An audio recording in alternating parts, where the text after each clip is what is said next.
কাল বাজারে গিয়ে কিছু জিনিসপত্র কেনাকাটি করায় এই ব্যাগটি পেয়েছিলাম। আর বুঝতেই তো পারছো এই সব জিনিস আমার হাতে আসবে আর এগুলোকে আমি নতুন কোনো রূপে রূপান্তর করব না, সেটা তো হতেই পারে না। আর এই ব্যাগ ব্যবহার করেই আগে কিন্তু অনেক কিছুই বানিয়েছি।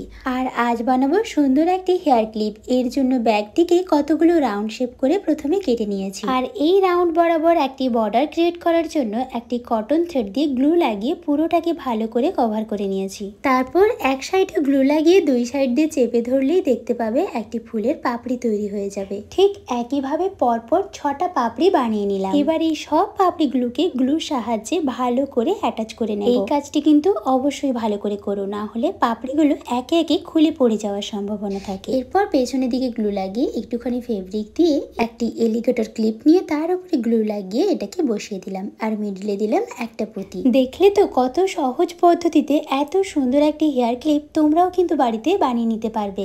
আর এই ব্যাগ দিয়ে নতুন কি বানানো যেতে পারে একটি আইডিয়া দিয়ে যেও কিন্তু। দেখা হচ্ছে নেক্সট কোনো ভিডিওটিতে। টাটা।